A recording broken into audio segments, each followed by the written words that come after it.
I designed and tested them myself. They smell like burning rhesus monkey. Really? I guess when you're around it all day, you stop noticing.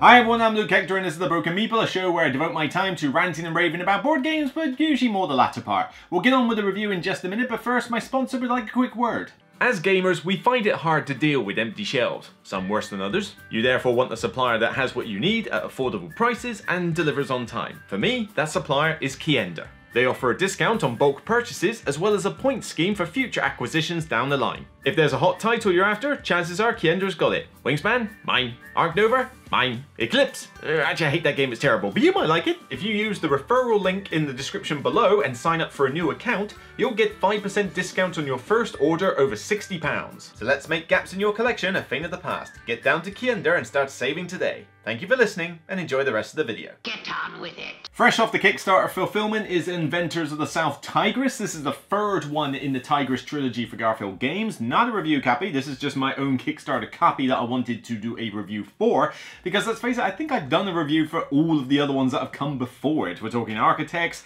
I believe I've done Paladins, I've certainly done Viscounts, I've certainly done Wayfarers, I'm pretty sure I did Scholars last year. So I seem to be going through all of them in sort of fairly quick turn, even the new Shipwrights one that they did. Now Tigris is the third main trilogy that they did. They did North Sea and they did West Kingdom, now it's the Tigris, South Tigris. And with this one, the kind of running theme is that it uses dice to power a lot of its mechanics, both in rolling and selection. And usually the colour is just as important as the value. Now we've already had a couple of relatively heavy games from the Tigris trilogy. I mean, Wayfarers has got a lot going on. Scholars involves you having to do some really sort of finicky, like, colour mixing shenanigans. And this one's got, as you can see, quite a lot going on the table. This is just for a solo mode. So one worry I did have is maybe they've gone a little bit too far with the complexity and like they're taking it to a level above which is easily practical to get to the table. But I had to dig in, I had to find out, because what I'm really hoping for is that this one is free for free, because the North Sea failed with, what was it called? Explorers in the North Sea. I mean, Shipwrights replaced the original Shipwrights, so that one's now the norm, but Explorers is still a bit meh. And the West Kingdom, for me, failed with Paladins, and I know people are going to have my head off for that. Why do you have a shotgun? I just want to talk to him. But it's just, I don't know, I didn't really gel much with Paladins. I liked it more at first, and then it quickly showed its kinks in the armour, and now I think it's the weak link of the three. But I really love Wayfarers, I think it's my favourite so far before this one came out, and Scholars I really enjoyed. So, is Inventors free for free? So you're telling me there's a chance? There is a ton to cover, so this is going to be a pretty basic overview. Essentially, you play 4 rounds, and the idea is that you are inventors. You are inventing new devices, and from those inventions, you are building them, you're testing them, and then you're publishing them. So there's different stages which these boards, these device boards, can go across the edge of the table. And you have your own player board here, where you're manipulating workshop tiles, which is effectively kind of like your little engine building system, a conveyor belt row system of craftspeople, who are essentially the people you pay in order to do the various tasks in the game. And then of course the main crux of the mechanics here, the dice. You have different dice, white, basic, and then 3 different colours of the other dice, which get you bonuses when you do certain actions, but they're obviously better, you know, they're more desirable, shall we say, than the white dice. But you have them at different levels, of which the value matters, the colour matters. There's all sorts going on in here. But during each round, each player takes it in turns to carry on as they were until they decide to pass. Once they pass, they're on the board, they have these tent tokens that they place out, and you'll get a bonus as well as dictate turn order and potential extra influence. Influence being the little star shapes that you had before. You put them on 3 guilds, and those influences can be spent to do various actions. You've also got 2 or 3 meeples, sorry, 2 meeples to begin with, and then a third one that comes later that can be placed on the board to do various worker placement actions. So we've got, you probably won't be able to see it on the camera as such because there's too much going on here, but I'll show you the pictures so you can see what I'm talking about. But the main premise of what is really the sort of the centerpiece of the game are these tiles. So you've got a column for inventions, one for building, and whatever you need for publishing. In invented ones simply just have the card on them, and there's a bunch of cards here of all sorts of devices such as beakers, compass, basin, lamp, pump, fountain, chair, helmet, crane, beacon, funnel, door. I need to invent a door, but you know, and all sorts of weird stuff on there. But these device boards are all kind of like the same across the board. They've got space for a card, they've got various slots to test with dice, and then they've got different notches and influence bonuses. The idea is that when you invent something, you are essentially placing a card down on the tile. So you've got the invention there, you'll have one of your own special tiles on there to say, I invented it, and now if somebody else builds it, you and the builder get a bonus on top of it. So somebody comes along and decides, right, I'm going to pay these 3 craftspeople on the card to build the invention. They pay their craftspeople. This is all done with a nice chunky silver. I've got the metal coins, you can have the cardboard ones in the retail version. But you pay your craftspeople, they level up, and as they level up through this conveyor belt system, this thing effectively kind of rolls on forward. So you clear the bottom, you then push it down, put the new one at the top, and happy days. The more you can level them up, the more expensive they get, but the more points they're worth at the end of the game. So somebody comes along and builds it. Right, we've built it. Through a little shenanigans, you then move it to the next column, and somebody puts the little marker to say they've built it. Okay, what can you do with it now? Well, you can test it with dice. So with the coloured dice that I mentioned, there are slots for you to place the dice on. Of course, in these typical games, the value matters, so you've got to start preferably low and then you have to put a higher value on. But this enables you to move a boat across the river on this board, and when you move the boat, you get these workshop tiles that you use to beef up your own workshop. And the workshop's basically more action spaces to place dice, where you can trigger all sorts of bonus effects, providing the value and the colour match the workshop tiles. This is kind of like your engine building system, as it were.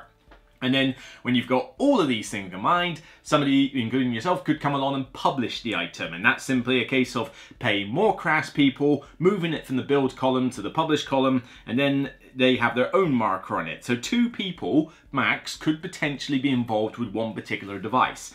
Now that all sounds a little bit on the complicated side, and certainly this is complex, but what are you exactly trying to aim for? Well, you're trying to aim to essentially, as always, score the most victory points, and there are flat VP for workshop tiles and leveling up craftspeople and stuff you do on the main board. But where the bulk of your points tend to come from are these device tiles, because each one of these cards has an end game objective on the bottom. Like this one, for example, tells me I need to collect blue dice specifically, so these things. And it tells me that if I can collect 4 of them, I get 2 points, and if I get 6 of them, I get 4 points. And all the invention cards have these endgame objectives. So as they're getting built, invented, and published, you're effectively sort of trying to decide, well, which ones am I aiming for? Which ones am I going to jump on? You know, my opponent over here has built, for example, a water-powered mill. And I know that it gives me points for workshop tiles that require blue dice triggers. Well, I could collect a couple of those. I'm doing all right. You know what? You've built it. I'll publish it. We'll both get some points, but we're both aiming for this little mini objective. And as you go through the game, each player will have their own set of mini objectives as a result of building and publishing various tiles on the board. The game, as I said, carries on for 4 rounds. It snowballs in the sense that the first round you can only do so much until you need to pass, and then as future rounds goes on, you've got more dice, more workshop tiles, more silver and stuff to play with. At the end of the 4 rounds, you simply total up all the victory points, which you can do either via the score pad or via the Garfield companion app. Spoiler alert, I think you should use the app. The app is very useful for this sort of thing. And of course, the one with the most. Of course! As you can probably tell from that overview, this game is pretty involved, and certainly I think it ranks up there as one of, if not the most complex game that Garfield Games have brought out. And they've brought out a couple of fairly complex ones in the past, but this one has got a lot of moving parts, a lot of concepts you need to know. You need to know how the dice work, how your craftspeople work, how the workshop tiles work, before you even get stuck into the main actions. And normally I give them a hard time for, you know, setting out their rulebooks in that fashion, but I think actually with Inventors it works better to teach the concepts first, then go into the main actions. If you try to do it the other way around, I think you'll just get in a muddle. But with all of this going on, with all of this board going on, you can't even see fully in this, you know, in this camera view, all of this, you know, you can only see half of it, but then all of these device boards, of which this is just the solo mode's worth, where you've got max of 3 in each column. You can have up to 4 when you're playing multiplayer. And most of the time these will be full of device tiles with little influence counters on, dice and cards, and whew, There's a lot going on, but that's a good thing. Because one, this is a very meaty game. If you want something that's really going to test the brain cells and get your sort of puzzle center flowing, well, puzzle juices, I don't know, whatever, puzzle juices flowing, this game's going to do it for you. And mechanically, this game is really solid. I love a lot of the mechanics that in this game. Granted, I do have a slight caveat that when you're using dice, you do have that luck element. And I'll touch on that a little bit more later, but you know, the way you use the dice, the craftspeople, and all of this stuff links together so well. You know, the dice, you've got at different levels, and you can use them whenever, but you've also got like a little side track here for the colored dice, and you could decide, right, well, when I level up my dice, do I level it up in the study and get more bonuses, or do I kick it out so I've got a dice to use now? There's that puzzle element. The craftspeople, do you level them up slow so you can pay them less, or do you level them up quick to try and get more points? The workshop tiles, you could have pretty much no workshop at all. You know what, I'm not going to bother moving my boat or collecting tiles, it's not worth it. Or it could be the focus point of your entire strategy to build up 3 rows of these crazy combos. And, you know, I'll touch on a bit more of those later, but, you know, this you create differently every game. But this is the prime part of the game, all of these tiles. And what this does is that it actually makes Inventors pretty decent in terms of player interaction. You're not going out and negatively affecting people. Like, I don't go and blow up your invention or anything like that. But players influence this. This is a group thing. So players can come and invent cards, and maybe that blocks the space you wanted to do. You are limited to how many you can invent and build at a time.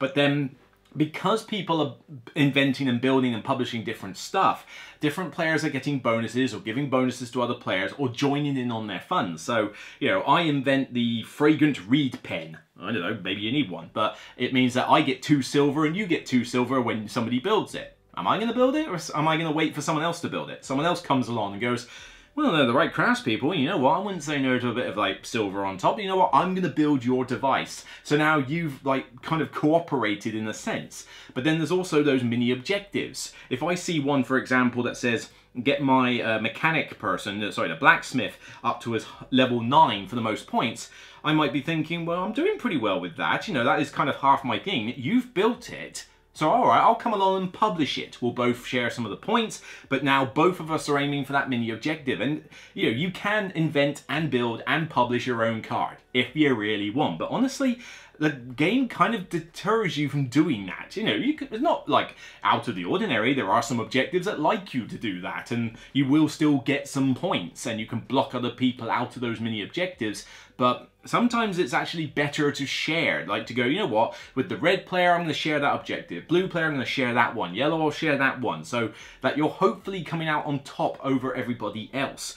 But I like the way that this actually makes the game just feel that little bit more interactive. Like, I care what the other players are doing. I can't influence your dice or your craftspeople or your main board. That is all your zone. But I need to be aware of whether you're likely to start testing stuff on certain boards, because you get points for dice on boards. So maybe I want to build something that's already been tested 3 times. Publish something that's already been tested 3 times. But then there's also the fact of, well, I want to invent something. Are the other players going to build it for me? Or am I going to have to do it myself? You know, and I want to publish this so I can get involved on this objective. Is someone else likely to publish it before I do? And so I care what the other players are doing, and even though the game can get a little bit long, we'll touch on that later, it's still good to have other players in the game. Tell them I hate them. Replay value? Ooh, yes, off the chain. This one's got a lot of that, because already you have different paths to victory with just your board and the main global board. You know, are you going to move your ship and get a bunch of tiles? How far are you going to move it? There's 3 different sets of workshop tiles. You know, what are you going to do with this? You've got all the influence towers on there. So, are you focusing on one particular color, all the colors? Is the guild majorities the thing you're going to care about? But then your whole board is a multitude of different little strategies you can do. I mean, are you going to have 3 really good workshop rows? Are you going to have a little bit on each? Are you going to just make one row that is crazy? It'll cost you a bit, but you can make one super powerful workshop row. Are you going to level up the craftspeople slow, fast? You know, how quickly? When you're going to do it? The dice, are you going to have a lot of dice? Are you focusing on certain color, diversification of color? There's all of this, and that's just your board.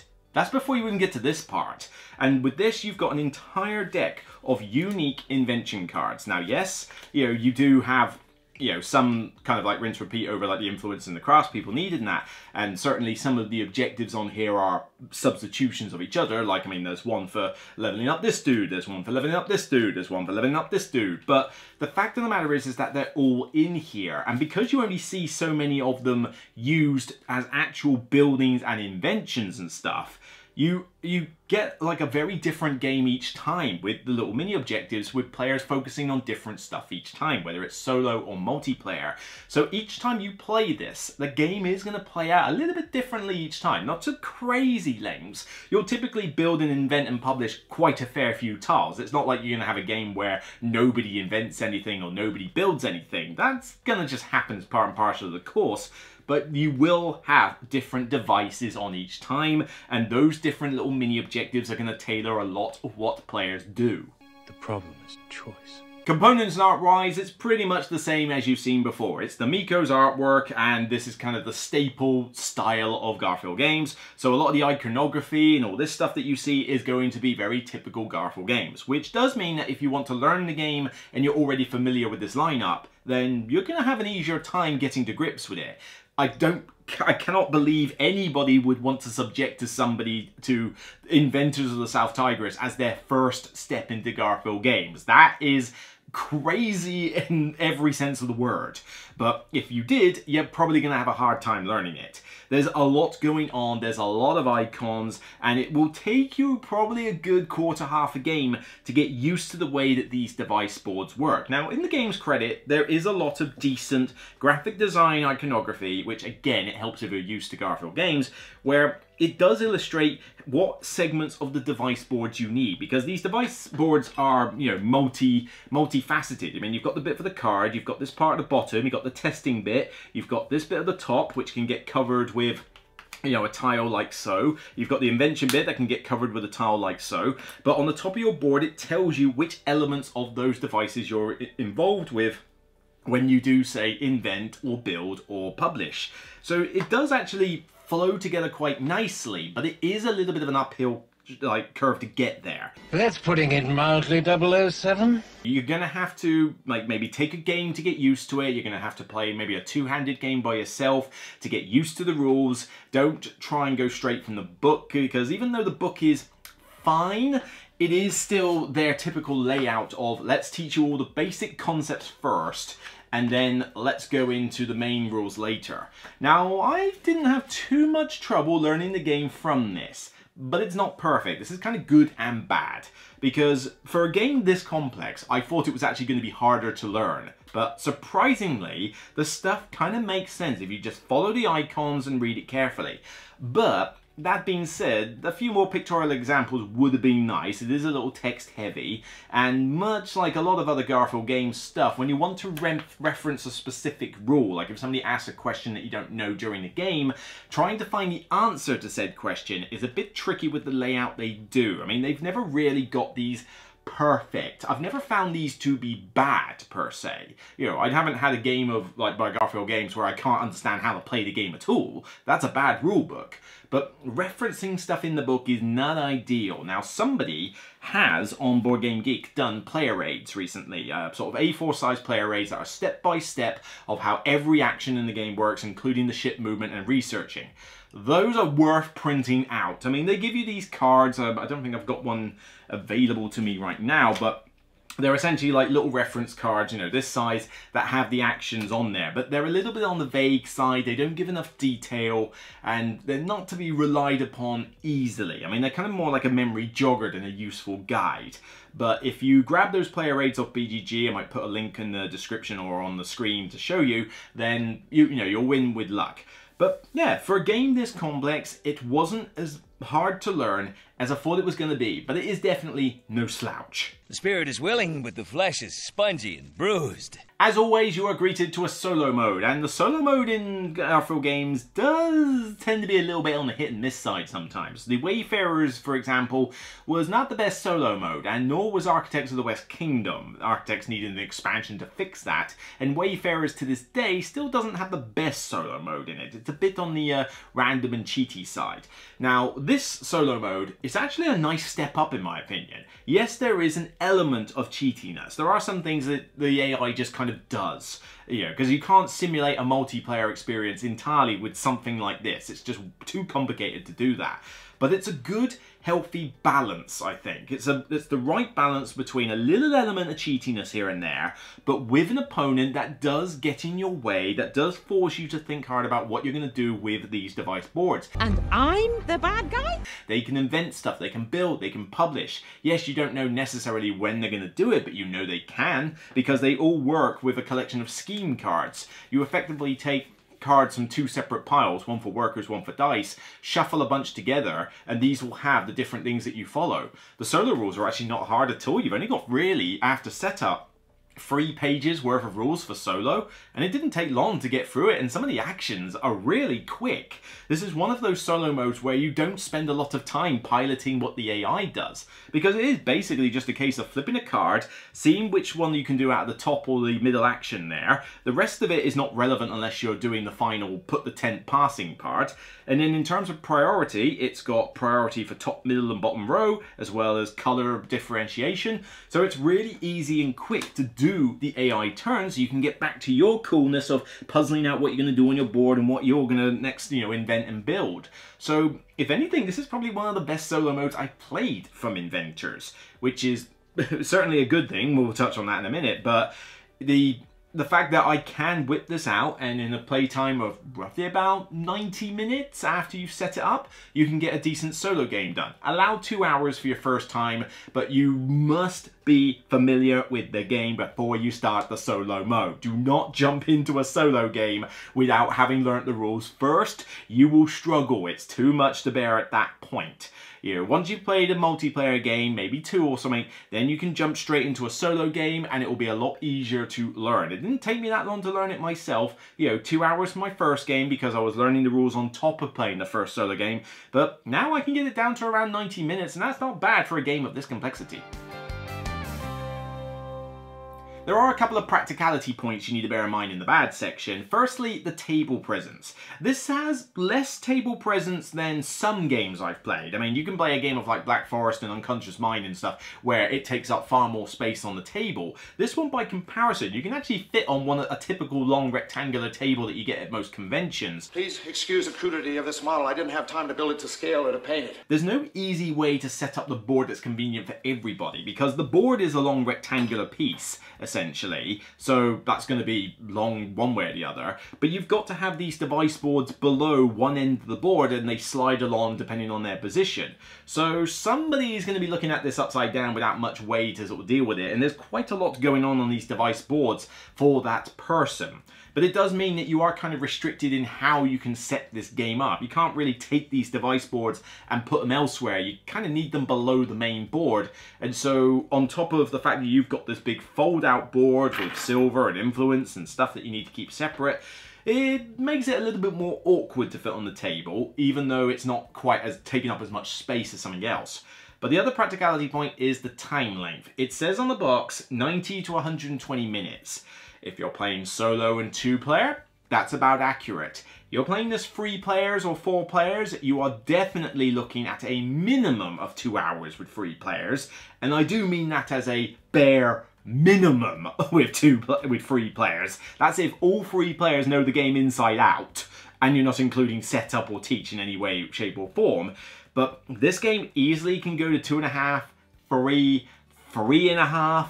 With 4 players, this game can go on a long time. And it may be fixed in terms of the rounds, but it's not fixed on how long it takes people to do the rounds. But turns can take a little bit of time sometimes, because there are all sorts of different things that you can trigger. And yes, it's very quick to simply go, right, I'll put my dice on this one, and I get, let's say I get 2 silver, I get to draw 2 cards, and I get to brighten up these 2 dice. Okay, great, I'm done, next player. Then you get the situation where somebody wants to invent, build, or publish something. It's like, right, well, I need to, build and publish this. Okay, so I need this card there. I need to discard a couple of cards. Right, I need to take that tile, flip it over there. Now I need, right, I'm building next. Right, I need to build. So I need to get that bonus, and then need to flip that tile. I need to pay those 3 craftspeople, flip them over. That just sounds like slavery with extra steps. And it does mean that the rounds can take a little bit of time, and that there can be the odd bit of downtime here and there. Now, you've got quite a fair bit to plan for, but then people can jump in your way on these device boards And so sometimes you're going to need a plan B, possibly even a plan C at times. But yeah, games can take a while. There's a decent amount of AP that can be generated from this game just by not only the sheer amount of options you've got, but also because it's tricky to see the sort of path from A to B. You know, you think, right, I need to start at the point A and I need to end up at point B. How the hell do I get from A to B with all of these mechanisms that link together? And you don't necessarily find it easy to gauge how well you're doing during the game, especially if you're new, because some of these points are flat and you can see them, but you don't really quite see the full extent of what points you're going to get from this until you start scoring at the end. You know, once you're familiar with the game, it's a bit easier to tell, but even then, on top of everything else you're doing, you're not really gauging the points at the same time. So it is a little bit, you know, a little bit overwhelming for some people. You know, any AP player who has a difficulty with lots of options probably should stay away from this game. It's probably going to blow their minds. Now, you can play a 3-round game of this. They do put a shortened version in. Essentially, the players get a little card on their setup card, which enables you to play 3 rounds, but you get certain bonuses if you meet objectives as you go through. It's very similar to the shortened game they put in Scholars of the South Tigris. Pretty much the same deal. I have played both versions. They both work pretty well, but if you play the 3-round version, you may find some strategies and certainly some stuff like the ship movement can't be done as well as they could be if you have the 4th round. You know, even with those boosts in place, sometimes you just don't sail your ship far enough, or you don't get enough workshop tiles and that to get the fullness out of this game. Not to say the 3-round game is bad. If you are brand new to the game, I highly recommend you play the 3-round version. You will still have an enjoyable game and a good time. But sooner or later, you're going to want to flip to the 4-round version and play it that way. What's the matter, Colonel Sanders? Chicken? Player scaling is fine, but it's still not perfect. I mean, I've already mentioned that when you play this with a lot of players, this game's going to go on for a fair while. When you play this with less players, you have a dummy player that comes into play with 2. 3 player is probably the sweet spot for this game, as it typically is. You build and publish quite a fair bit, and the time length is curbed to a point. 4 is still good fun, but you're going to have to accept the game's going to take a while. 2 player, the game's going to take less time, but the dummy player is, you know, a relatively minor thing. You basically just have it flip a card each round. You move its ship, you put some influence out, and essentially it's just getting in the way of guild majorities and tiebreakers, and it blocks 1, 2, or 3 spaces. But that's really all the dummy player really does. Otherwise, with 2 players, you're only building and publishing and inventing so much. You don't get quite as much variety in these device boards when you play with 2, but there's only 2 of you, so you're only going to be building, publishing, and inventing so much. The game is still fun with 2, but probably just a little bit better with, you know, that extra 1 player or maybe 2 extra players. But having the dummy player in a solo mode, again, just feels like an annoying thing I have to do on top of piloting the AI. The AI is simple to pilot, yes, but, you know, if all the dummy player is there for is just to dictate guild majorities and be a tiebreaker, that seems like one of those occasions, again, where you could just trim the fat off. You know, just have the solo player and the AI go up against each other, 1st and 2nd place for the guild majorities. Does it really matter to that extent if the dummy player gets in the way? I swear you could probably trim the dummy player out of the game entirely and it wouldn't really make that much of a difference. I beg to differ, sir. The luck aspect, as I mentioned earlier, is also a factor you need to consider, because with all of these Tigris games, there is dice. So therefore, dice get rolled. Values matter. So therefore, there is a luck factor to whether you can do well at certain times. Now, some of these games do better at the mitigation front than others. I think Wayfarers is the best. Wayfarers, you know, you can augment your dice and you get enough of those little tiles and you can basically put them on that little grid on your board, and before you know it, you can easily deal with whatever numbers your dice happen to roll. In Scholars, it's mainly about color mixing, so as long as you're able to get the right color dice, the values are usually easy to deal with for the most part, and so I've never really had too much trouble dealing with the luck factor in that one.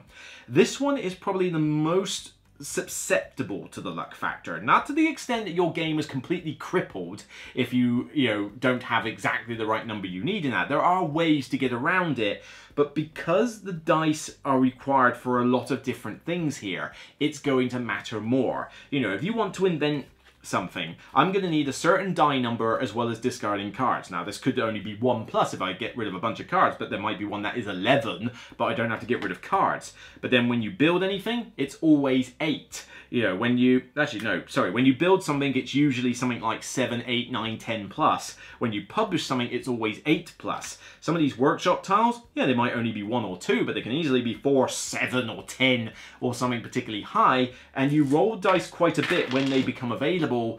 And when you roll low, you're slightly more crippled than if you rolled high, because there is always a good reason to have high numbers, because overpaying for something is never a bad thing. But if your values are too low, you've either got to spend more dice to do actions, which means I'm doing worse than someone who doesn't.